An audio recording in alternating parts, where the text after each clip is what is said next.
마태복음 15장입니다. 마태복음 15장 29절부터 39절까지의 말씀입니다. 교독하시겠습니다. 예수께서 거기서 떠나서 갈릴리 호숫가에 이르러 산에 올라가 거기 앉으시니 큰 무리가 다리 저는 사람과 장애인과 맹인과 말 못하는 사람과 기타 여럿을 데리고 와서 예수의 발 앞에 앉힘에 고쳐주시니 말 못하는 사람이 말하고 장애인이 운전하게 되고 다리 저는 사람이 걸으며 맹인이 보는 것을 무리가 보고 놀랍게 여겨 이스라엘의 하나님께 영광을 돌리니라. 예수께서 제 아들을 불러 이르시되 내가 무리를 불쌍히 여기노라. 그들이 나와 함께 있은지 이미 사흘임에 먹을 것이 없도다. 길에서 기전할까 하여 굶겨 보내지 못하겠노라. 제자들이 이르되 광야에 있어 우리가 어디서 이런 무리가 배부를 만큼 떡을 얻으리이까? 예수께서 이르시되 너희에게 떡이 몇 개나 있느냐? 이르되 7개와 작은 생선 2마리가 있나이다 하거늘. 예수께서 무리에게 명하사 땅에 앉게 하시고 떡 7개와 그 생선을 가지사 축사하시고 36절 같이 읽습니다. 그 떡 7개와 그 생선을 가지사 축사하시고 떼어 제자들에게 주시니 제자들이 무리에게 주매 다 배불리 먹고 남은 조각을 7광주리에 차게 거두었으며 먹은 자는 여자와 어린이 외에 4,000명이었더라. 같이 읽습니다. 예수께서 무리를 흩어 보내시고 배에 오르사 마가단 지경으로 가시니라. 아멘. 많은 사람들이 이 5,000명을 먹이신 사건과 또 이 4,000명을 먹이신 사건이 같은 것 아니냐, 똑같은 기사가 2번 조금 다르게 각색돼서 쓰여진 것이 아니냐 말하곤 합니다. 그렇게 볼 수 있습니다. 믿음이 없다면 성경의 기사가 사실이 아니고 과장이라면 그렇게 말할 수 있습니다. 하지만 분명히 다른 점이 있습니다. 일단 여러분이 숫자가 다르다는 것을 이미 파악하셨고, 한쪽은 남자가 5,000, 한쪽은 남자가 4,000. 또 한 가지는 지역이 다릅니다. 그 5,000명을 먹이실 때 사건은 유대인들이 있는 지방, 대상이 다 유대인들입니다. 그러니까 유대인들이어서 사실은 거기에서 있었던 모든 것들은 다 유대적인 방식이고 12바구니도 유대인들이 쓰는 바구니입니다. 유대인들은 보통 자그마하게 들고 다니는 씨 뿌릴 때에 이렇게 허리에 찰 정도로, 그래서 이렇게 씨를 한 움큼 받아서 쭉 뿌릴 때 허리에 찰 만큼의 그런 정도의, 옛날에 이게 우리나라 말인지 아닌지 모르지만 소쿠리라는 말 썼죠. 조그마한 소쿠리, 그런 정도를 바구니라고 보통 하는데 그 12바구니를 거뒀고, 오늘 여기는 광주리입니다. 광주리는 한 사람이 들어갈 만큼 큰 광주리입니다. 그러니까 만일, 재미있는 상상이지만 남은 떡을 거뒀을 때에 어디가 더 많이 거뒀느냐를 따진다면 광주리입니다. 7광주리가 아마도 한 3, 40 이 바구니 정도의 분량은 되었을 것입니다. 여러분이 한번 이 사건이 어떻게 다른지를 상상해 보시라고 제가 설명을 합니다. 또 한 가지가 있습니다. 지역 자체가 완전히 달라서 이 지역은, 하나는 지금 여기가 갈릴리 호수라면 여러분 시점에서 보면은, 저의 시점에서는 이쪽이 동쪽이지만 여러분 시점에서 이쪽이 동쪽이잖아요. 하나는 서쪽에서 일어났고 하나는 동쪽에서 일어났습니다. 이 두 사건을 통해서 주님께서 보여주시고자 하는 게 있습니다. 4,000명을 먹이신, 남자만 4,000명이니까 만약 여자나 아이까지 합치면 10,000명에 가까운 이방 사람들, 그 당시 헬라 사람들과 헬라말을 쓰고 또 아람말을 쓰는 사람이 섞여 살았던 이방 지역, 갈릴리가 반으로 딱 쪼개져서 서쪽은 유대 사람들, 동쪽은 이방 헬라의 말을 쓰기도 하고 아람 말을 쓰기도 하는 이방 사람들이 살던 그쪽에 주님께서 찾아가셔서 오늘 이 일을 행하셨습니다. 우리는 어제 수로보니게 여인의 이야기를 들었습니다. 수로보니게 여인의 이야기는 지금의 레바논 지방입니다. 그러니까 여러분이 지도를 보시고 가만히 살펴보면 저 북쪽 레바논에서부터 해안가 레바논에서부터 저 북쪽을 따라서 어디로 오셨는가 하면 갈릴리 호수의 동쪽까지 걸어서 이렇게 오셨습니다. 아주 긴 여행입니다. 그리고 그 사이에는 산맥도 있습니다. 산도 있습니다. 그러니까 우리가 볼 때는 지금 28절과 29절에 예수께서 거기를 떠나서 갈릴리 호수가 이르러 산에 올라가 거기 앉으시니 이렇게 말씀하시니까 이 사건이 금세 이어서 일어난 사건처럼 보이지만 사실은 며칠이고 걸어서 그쪽 레바논을 떠나서 지금의 시리아 갈릴리 호수의 동쪽까지 오신 긴 여행 후에 일어났던 일입니다. 여전히 지금의 이야기는 유대지방하고는 상관없이 이방인 땅에서 있었던 이야기입니다. 예수님께서 어제도 말씀드린 것처럼 유대 지도자들과의 갈등, 유대 지도자들이 예수님을 지금 어떻게든지 고소하고 고발하려고 할 때 갈등이 막 고조될 때 그 갈등을 피해서, 왜냐하면 때가 아직 아니기 때문에 갈등을 피해서 잠시 이방 땅에 머무시는 가운데 주님께서 어떤 사건을 경험하셨느냐, 그리고 이것이 우리에게 뭘 전달하고 있느냐. 마태는 유대인들에게 쓴 복음서입니다.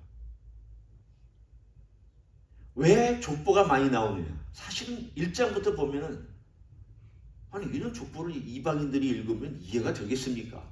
라고 질문할 수 있는 족보가 길게 나옵니다. 이방인들은 이거 읽을 때 굉장히 힘듭니다. 이름도 몰라서 힘들 뿐만 아니라 그 족보가 뭐 우리에게 중요하냐라고 따지기 때문에 그렇습니다.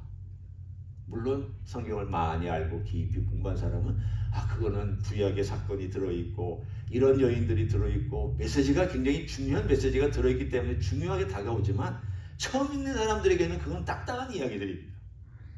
어려운 이야기입니다. 이 이야기는 유대인들에게는 익숙한 이야기입니다. 우리 조상 누구누구, 우리 조상 누구누구, 우리 조상 누구누구 하면 다 알고 다 그 스토리를 꿰뚫고 있습니다. 그런데 왜 하필 이방인들이 아닌 유대인들이 이 복음을 제일 처음 접하도록 쓴 마태가 이 이야기를 여기다가 반드시 넣어야 되겠다고 생각하고 왜 예수님께서 이방 땅에 가서 이방 사람들을 만나고 이방 사람들에게 이런 놀라운 일을 행하셨느냐를 집어넣습니까? 4,000명을 먹이신 이야기는 사실은 마태가 정말 이 구성하는 가운데 여기에 꼭 반드시 있어야 된다. 이 사건은 주님께서 행하신 사건인데 이 사건은 반드시 여기 있어야 된다라고 생각하면서 집어넣겠습니까? 그것은 유대인들에게 전하고 싶은 메시지가 있었기 때문입니다. 그것이 무엇입니까? 너희들 봐라. 예수님이 우리한테 오시지 않았느냐.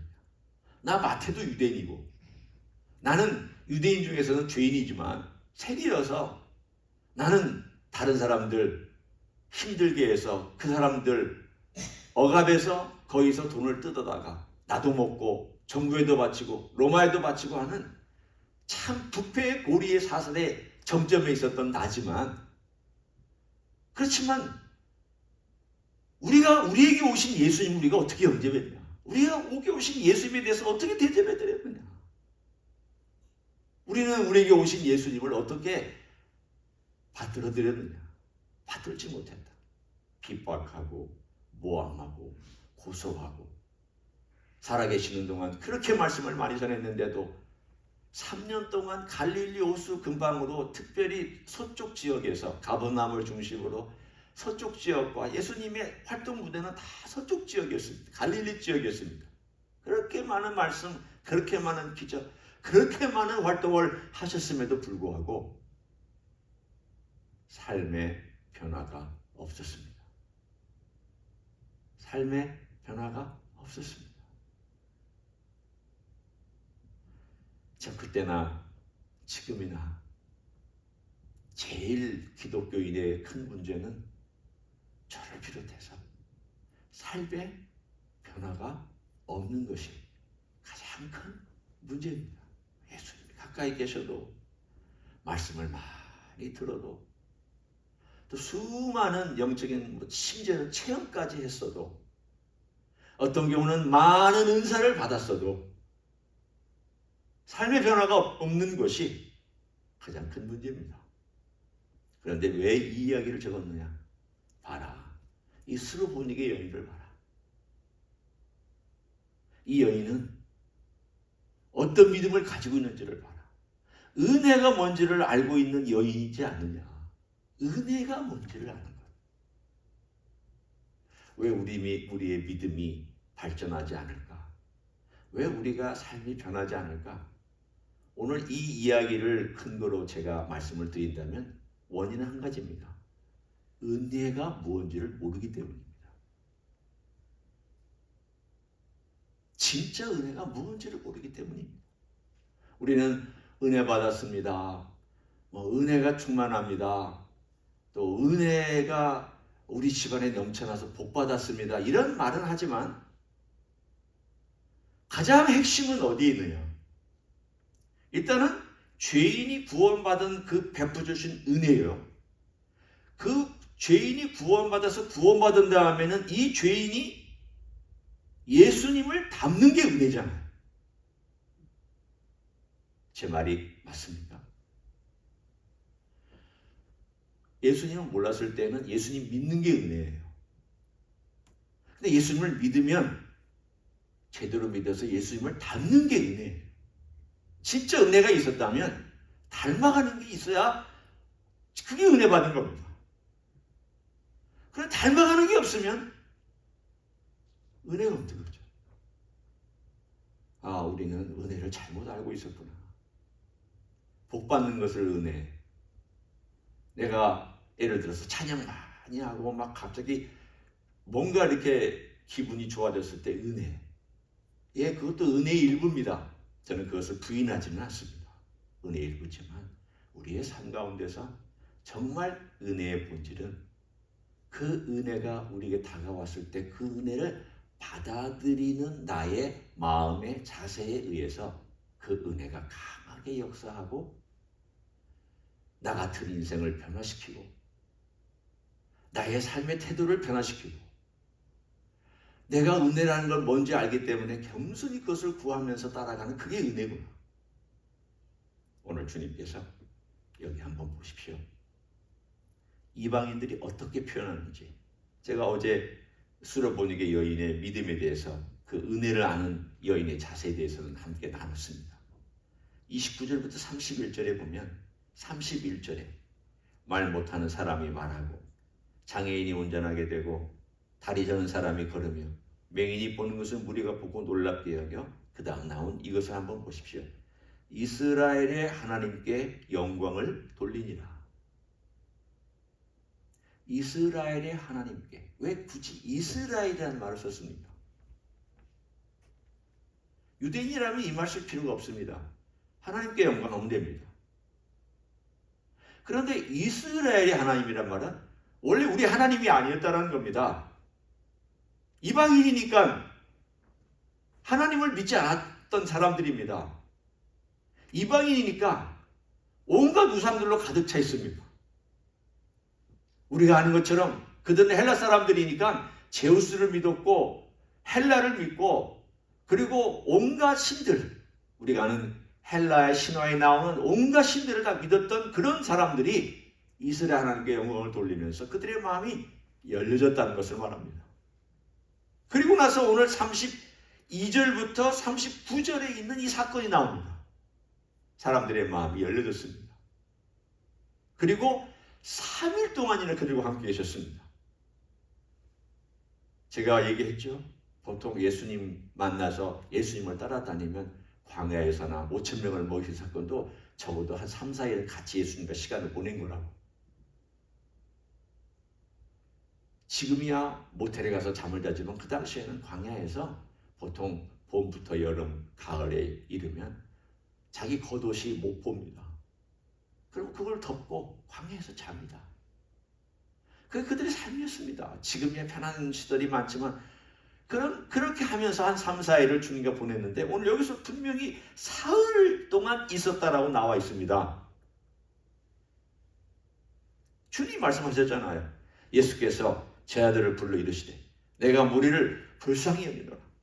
그들이 나와 함께 있으니 이미 사흘이 먹을 것이 없도다.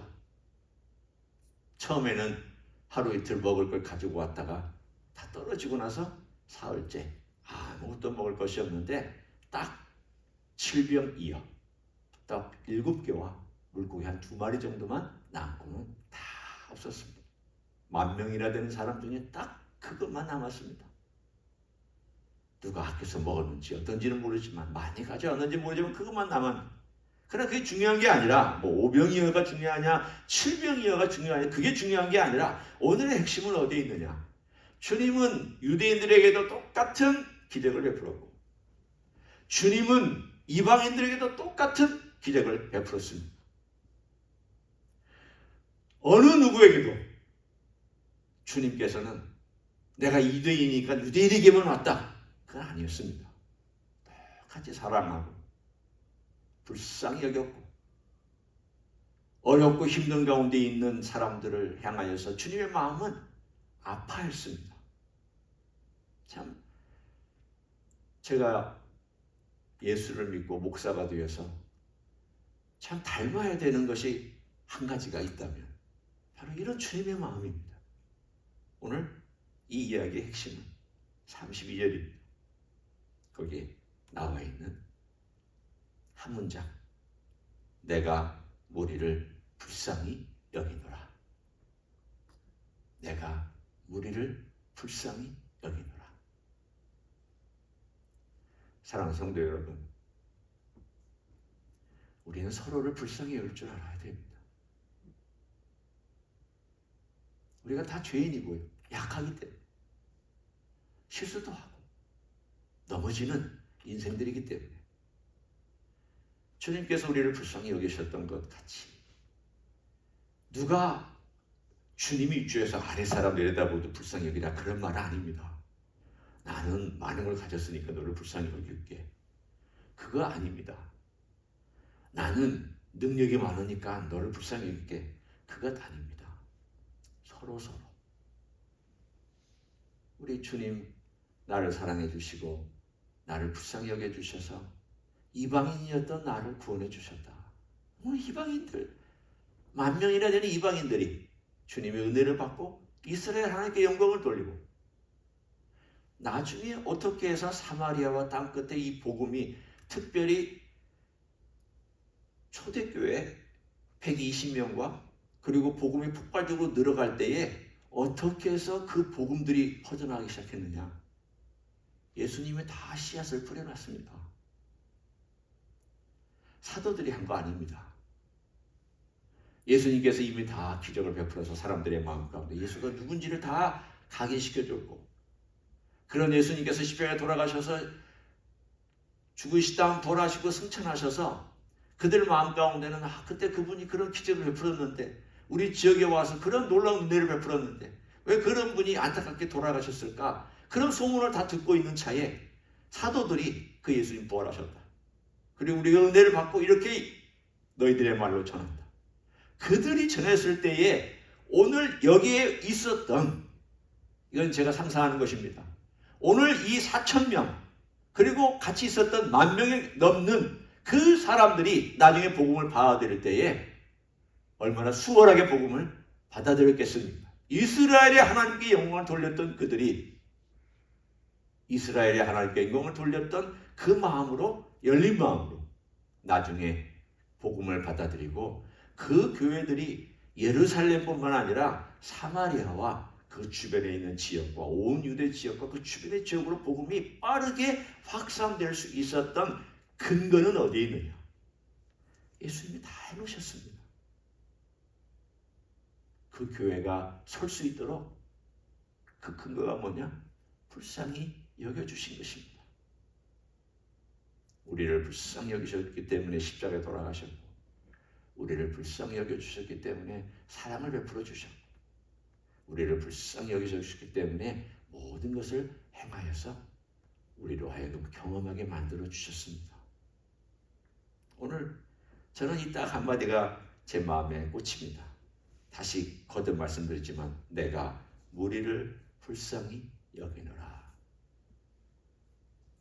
우리는 서로를 위해서 불쌍히 여기고 서로 용서하고 받아주고 또 서로 격려하고 세워주고 또 서로 우리가 어떻게 행하는 것이 그 사람을 위하는 길인가를 늘 마음에 두면서 우리 예수님의 마음을 따라 예수님의 마음으로 살게 해달라고 그렇게 기도하고 주님께 나아가는 여러분 되시기를 예수님의 이름으로 간절히 축원합니다.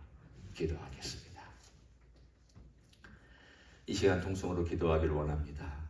우리가 이런 예수님의 마음을 가질 수 있으면 좋겠습니다. 서로를 긍휼히 여길 수 있는 마음이 있으면 좋겠습니다. 그런 마음을 주님께서는 분명히 주실 것이고 또 우리 안에 있습니다. 우리의 것을 또한 행동으로 보이며 우리의 삶으로 나타낼 수 있기를 원합니다. 그런 주님의 놀라운 역사가 성령께서 강하게 역사하셔서 서로를 불쌍히 여기며 우리 안에 주님의 사랑이 넘쳐날 수 있는 그런 공동체가 되고 가정이 되고 내가 되기를 원한다고 통성으로 기도하시겠습니다.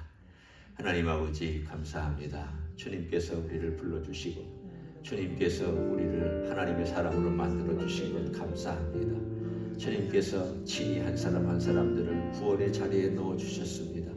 은혜로 하나님을 알게 해주셨습니다. 이제 주님의 사람이 되었습니다. 주님이 우리가 주님의 은혜를 받으면서 우리의 삶의 근본적인 변화들이 일어나며 우리의 삶의 자세나 방향이나 감도나 모든 면에서 하나님 서로를 불쌍히 할 줄 알고 주님의 사랑으로 변화받고 나아갈 수 있는 우리 모두가 되기를 간절히 간구를 드립니다. 주님이 우리의 삶의 모든 것에 주님이 강하게 역사하여 주시기를 원합니다. 주님 역사하여 주시기를 원합니다. 주님의 손으로 역사하여 주시기를 원합니다. 주님의 피 묻은 손으로 역사하여 주시기를 원합니다. 주님의 놀라운 역사가 강하게 드러나기를 원합니다. 아버지 하나님이여 우리를 불쌍히 여겨주시기를 원합니다. 주님 우리의 허물을 불쌍히 여겨주시기를 원합니다. 우리의 죄악과 우리의 잘못을 불쌍히 여겨주시기를 원합니다. 어리석음을 불쌍히 여겨주시기를 원합니다. 주님께서 함께하여 주셔서 주님의 놀라운 것으로 채우시고 덮어주시기를 원합니다. 주님 우리가 또한 주님의 그 불쌍히 여기시는 마음처럼 우리도 또한 불쌍히 여기며 살아갈 수 있도록 은혜를 베풀어 주시옵소서. 감사를 드립니다. 하나님 아버지 고맙습니다. 이방 땅 십계명도 모르고 율법도 없고 할례도 받지 못했고 인종도 다르고 이방 신상을 섬기며 우리가 잘 알고 있는 제우스나 헬라나 아폴로나 이런 신들을 섬기고 있었던 땅에 가셔서 우리 주님은 그들에게 복음을 전하시고 기적을 베풀어 주시고 그들의 입에서 이스라엘의 하나님께 영광을 돌리는 말이 나오도록 사랑을 베풀어 주신 걸 감사드립니다. 주님은 모든 인류를 불쌍히 여기셨습니다. 그 주변에 있는 이방인들도 불쌍히 여기셨습니다. 한 사람도 불쌍히 여기셨고 무리도 불쌍히 여기셨습니다. 주님 감사합니다. 그 한 사람 가운데 제가 있고 그 무리 가운데 우리가 있으니 감사합니다. 주님이 불쌍히 여기셔서 우리가 구원받게 되었습니다. 그게 은혜입니다. 주님 이제 주님 몇 배 우리가 구원받은 백성으로 그 은혜가 우리의 삶을 변화시키고 방향을 변화시키고 우리의 행동을 변화시키는 그런 힘있는 진짜 은혜 그 본질의 은혜가 우리의 삶 가운데서 넘쳐날 수 있도록 축복하여 주시옵소서. 이제는 우리 구주 예수 그리스도의 은혜와 하나님 아버지의 극진하신 사랑과 성령 하나님 교통하심의 역사가 오늘도 우리 주 예수 그리스도의 긍휼하심을 입고 긍휼을 기대하고 또 그 긍휼 가지고 살아가기를 소원하는 이 자리에 참여한 모든 종들 위에와 주임지 히스기의 위에와 이민교회들과 한국교회들과 선교사님들 위해 이제로부터 영원히 함께 하실지어다. 아멘.